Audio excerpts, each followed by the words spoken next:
Do you ever get in an argument and on the way home, on the drive home, especially if it's a long drive, find yourself thinking, I really wish I hadn't said that. I wish I could have taken that back. I was just in the heat of the moment and I regret it. But you can't, because life goes on and arrow of time and all the rest of that stuff, unless you are an internet pundit, in which case occasionally you do have that opportunity that everybody wishes they had, the opportunity to go back and do that again better. Hi, everybody. I'm Bill Whittle here with Steve Green and Scott Ott, and this is your right angle concerning the power of humility and mostly the necessity of reflection, the amazing power of just keeping your mouth shut and your mind open for a little time, let you think some things over and get some other opinions. So let me just tell you the story kind of as it happened. We record this show on a Tuesday morning.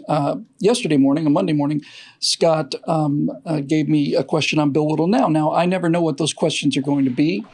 And this one was about the George Floyd thing and the riots. And I immediately went to this whole, Black Lives Matter and 4% of all blacks that are killed by police and, and on and on and on and on and on and on and on. I was filled with anger and rage at watching the looting, and I was so disgusted by this in just a visceral way that's where my head was when this thing came out. So anyway, the day goes by, and I go home and I watch the TV coverage, and I saw two things that I had not seen when I did the original show yesterday morning. First thing I didn't see, and then saw yesterday after the show, was the actual video of what happened to George Floyd. I'd heard what happened and I'd seen a still of it, but I hadn't seen the video. And once I saw the video, I was just shocked. I mean, I'd heard it was shocking and I knew it was shocking. And I did say on the original take of that show, yes, I understand this is real. I understand that they're not making this up, that this is real. I hadn't seen that. And the other thing I hadn't seen was a story that my wife showed me last night. She said that somewhere in Florida, police were kneeling with the protesters, and the protesters were kneeling with them and hugging, and everybody was crying. And I said, oh, really? And I went and looked that up. Sure enough, in Coral Gables, I think it happened in New York, a number of senior police officers in Coral Gables took a Colin Kaepernick knee. I don't like Colin Kaepernick, and I don't like what he did to football, but they took a knee. And true enough, the rage and the anger from the protesters just evaporated, just disappeared. And then I had a chance to think about this, and my wife warned me about pride, how pride puts you into a trench and keeps you there, and this is where you fight and die on this hill because this is what you believe, and you have plenty of good reasons to believe it. So I had some time to think this over. And when I got the routine message that the show yesterday had been uploaded to YouTube but had not been posted yet, I immediately texted Scott and our editor, Mark, and said, I want that one back. I want that one back. I don't think I've ever done that before, but I had an opportunity and I wanted it back, and I got it back. Scott, let me start with you. The realization that I had, and I want to walk people through this emotional sequence because I think it's important to understand it. When I heard about this, these police officers kneeling, I thought, okay. And then I saw pictures of them kneeling. My first reaction was, okay, so you're going to just grant them this whole thing. You're just going to reinforce this idea that white people just go down the streets assassinating black people, and it's 4% of all black deaths are caused by police and so on, and all of this stuff, right? But then when I saw the reaction, wasn't the reaction of the police, I actually thought was a little bit humiliating at first. I thought, I'm almost a little bit ashamed about this. But then I saw the reaction of the protesters, and I saw that the people who were doing the crying were the protesters. And then it hit me like a thunderbolt, All these, not talking about the looters, all the protesters want, Scott, is they want an admission that this is real, that this is real, it happens, and that we don't see it as nearly as much as it happens. And once the police took a knee, really essentially once the police flashed the signal of support against police brutality, over. And that's when I realized I had some very serious thinking to do about this whole thing. And that's when I changed my mind about this. There's not a very long distance between the human heart and the human knee. And the journey that those police officers made from one place to the other was easy for them to do because they already agreed with the substance of the moral argument. One of the things I've noticed about this across the country, and I'm sure there are some whack jobs out there who are trying to defend this behavior on the part of the police officer, but by and large, I've not heard, like I have in some cases in the past, a big debate over whether or not this police officer did the right thing. It seems to be almost universally acclaimed that he did the wrong thing. And so there's no argument about that. And so it's not a concession for a police officer, or in many cases, the police captains across the country who are standing with the protesters and saying, yeah, you're right, this is wrong. And to grant somebody a little bit of dignity by taking a knee, not to them, but with them, by essentially getting down with them on the ground in a humble position and saying, you know what, I'm with you, this is wrong. That seems to be an incredibly ennobling thing, to grant another human being his dignity, his right to be heard, a measure of respect, a view of them that says, I see you as a fellow man, not as something to be controlled. That, to me, is a beautiful expression. And if you looked at it on a purely practical basis, the police are, their objective is to protect and serve. And if something could decrease or de-escalate a situation, wouldn't you do it? Even if you didn't share that conviction. But I think these police officers genuinely do share that conviction. And so I admire, I don't know who, the first ones were who began to do this, but I see more and more police officers are saying, you're right, this is wrong. I heard a sheriff on the Glenn Beck show this morning, and he said there's no police training manual or class anywhere in the country that teaches you to kneel on a man's neck like that. This is not acceptable behavior. And we are all for peaceful protest. So, this is tremendously moving. As for you, Bill Whittle, I think you demonstrated something that's sorely lacking in this country, and that is a sense of civil dialogue, frankly. It's the ability to be able to consider another person's position or consider new information, and to be able to change your original view of something based on new information. It's a scientific position, frankly. It's being able to say, well, this is what I believe, but when I have new evidence, I will believe otherwise if it steers in another direction. And I forget who it was, the Emerson or somebody who said, speak what you believe today in words as hard as cannonballs, and if on the morrow you should think differently, speak that as well. And I admire you for doing so. Well, thank you. I joke around a lot about this when the subject comes up every now and then. I said, I'm never wrong. The reason I'm never wrong is because when somebody points out to me that I might be in error and that the truth is somewhere else, that's where I go.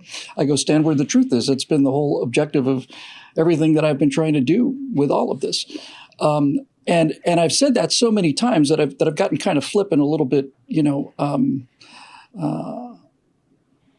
a little bit arrogant about it. Like, I'll just change my mind.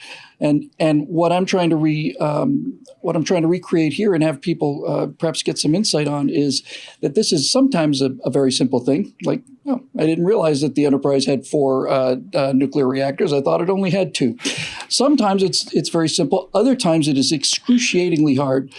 Steve, watching these riots, I live in LA. We've been under curfew.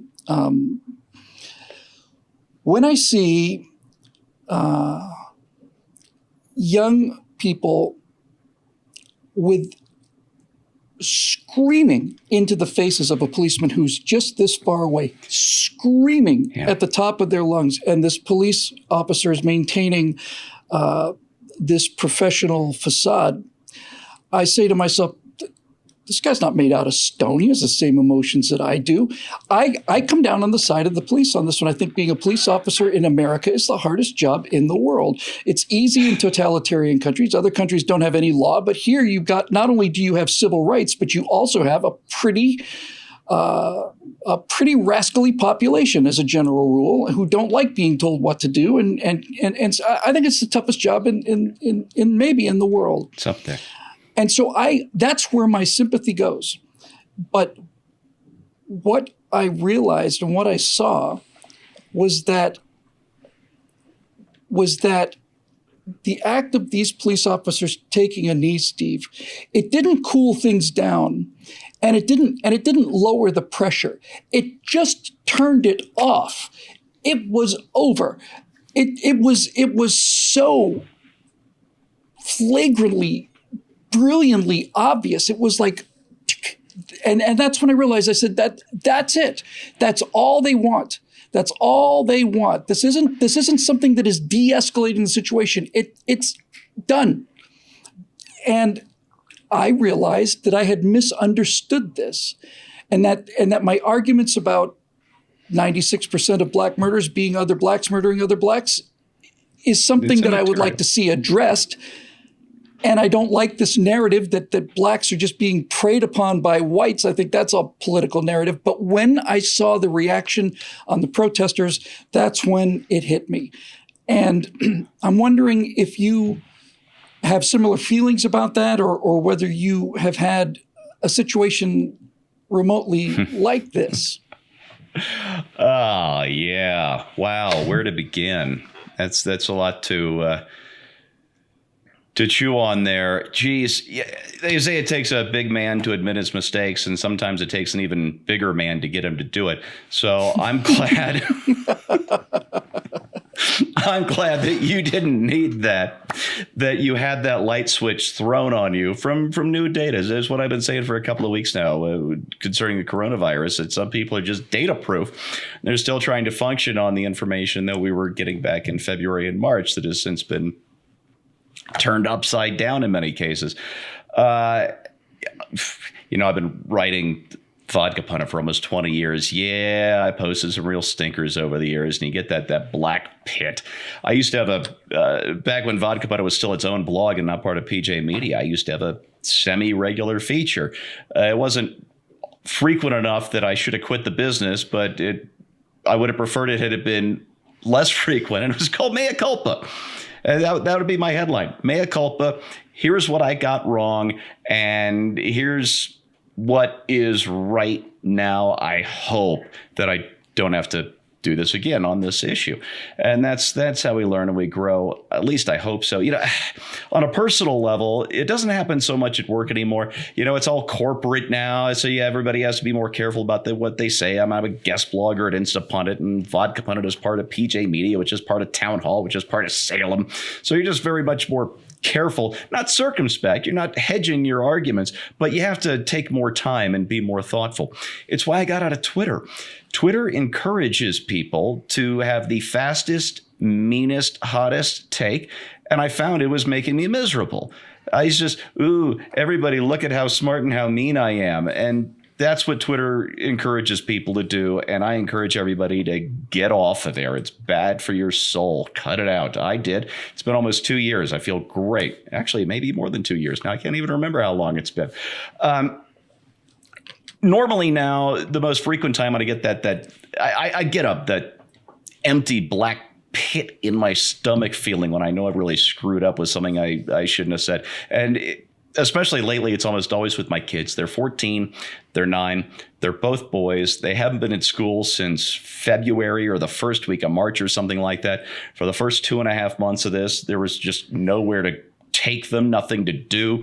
Lots of rain, lots of snow, all the rest. You could barely even kick them outside. And so they're doing this a lot. And it makes me angry, not because they're getting frustrated or bored and acting out, but it's when they treat each other badly that I find myself getting angry and losing my temper, because they're brothers, And as I've told them before, as brothers growing up together, I could be talking to either one of my kids now. Until you have been married and married for a number of years, nobody is going to know you and understand you better than your brother does. So be good to each other. And when they aren't, that is what gets my temper up. And it always results in the same thing. If I lose my temper, I calm down later, and then I do something my dad would never, ever have done. I apologize to them. I explain to them why I lost my temper, why it was wrong of me to lose my temper, and I'm going to try not to do it again. So you please don't do this again, and we're going to work together. And that, Bill, is my version of what you just did. It's a way of acknowledging, and in my case, in doing it in a sort of embarrassingly public way with my own family, but I find it works, and it is liberating, and it does make us better, because that black pit, that shame, you don't get rid of it unless you acknowledge it. So you acknowledged it. That's terrific. Now we'll play the other side of the coin. For those of you who are watching this, maybe who say, hey, look, this conservative guy admitted he was wrong about this, that there was stuff about it he hadn't seen. It's absolutely true, and it wasn't fun, but I'm glad I did it. Yeah. So now's a chance for you to hear the other side of the story, so perhaps you can have a similar experience of your own and expand your own horizons. When this happened, the police officer in question was arrested. The other 3 were fired. The police officer's been charged with third-degree murder. The protests are certainly legitimate, but when we see the protests turn into looting, and when we see the looters appear out of the crowd of protesters to people who aren't there, it is not immediately clear that there's any real distinction between these two things. And it can look like, for many people, not for all of them, but it can look like for many people that this murder of George Floyd is an excuse for them to smash stores and go in and steal stuff. And I don't think there's much dispute about that. There's absolutely no dispute that the people who are doing the looting don't particularly care about George Floyd. They're going in there because it's a chance to smash up things and get some free stuff. For people who come from a pro-business thing, you may think that looting is no big deal. Like, oh, well, so what? They took a TV. There's more TVs. When you loot somebody's store or burn down their business, you are taking their life away. These businesses have been built for 20 years of hard work in many cases, hard work. People giving up their own savings to pay salaries, and people whose entire future and the feeding of their children is dependent on that store being open. And when people like me see people smashing through those stores and coming out with armloads of stuff and saying that this is for justice for George Floyd, we don't buy it. And you shouldn't buy it either. And you need to understand the visceral reaction that produces on people like us, the visceral reaction of watching this lawlessness and this anarchy being covered by a tragedy that really had nothing to do with the looting that we're seeing. So perhaps you could also examine some of your prejudices and preconditions about these things and understand that when people see looting accompanying protesting, and when it's not like the looters are all wearing yellow T-shirts, right? When a crowd goes down the street and protests, and 10% of them, or 20 or 5 or whatever the number is, just start smashing things and stealing stuff and coming out with, $300 worth of social justice, it's tough for us to watch this, and it muddies the waters. So the good news here, I think, is that one thing we can learn from this experience is that, first of all, as the protesters and the police found out, we're not different people. We're not made out of different stuff. We all have the same emotions, and we can connect to each other. It's not a black thing. It's not a police thing. It's possible to cross the line and understand what the other side feels. And I went through that journey. But I think the one thing that we can all agree on is that both sides, the law and order side, the police side, and the people in Black Lives Matter who are legitimately protesting this outrage need to understand that your enemy and our enemy is the same enemy. And the enemy is the people who are using this to do nothing more than gain some stuff The looters are the enemy here. The looters are the people who are the problem here. And the looters are the ones that people are reacting to. So I suspect that people see people reacting to the looting and say they don't give a damn about what happened to George Floyd. That's not true. That's not true. Those people among us who simply viscerally hate the sight of people smashing things and burning things don't hate George Floyd, don't think that what happened to George Floyd was okay. We don't think that this was just business as usual. We don't think it's all right. And we don't think, what's the big deal? So something to learn for everybody on this little adventure into mayhem and mercy. And perhaps all of us could do a little bit of rethinking about our positions and understand that we're not so different as people have an interest in making us believe that we are. For Steve Green and Scott Ott, I'm Bill Whittle. This show is made possible by a small number of people who pay for it and a large number of people who watch it. If you want to be one of those people who are getting this message out there, you can go to billwhittle.com and click on the big green Become a Member link and become a citizen producer and do some good in the world. Until next time, I'm Bill Whittle for Steve Green and Scott Ott. This is Right Angle. We'll see you next week.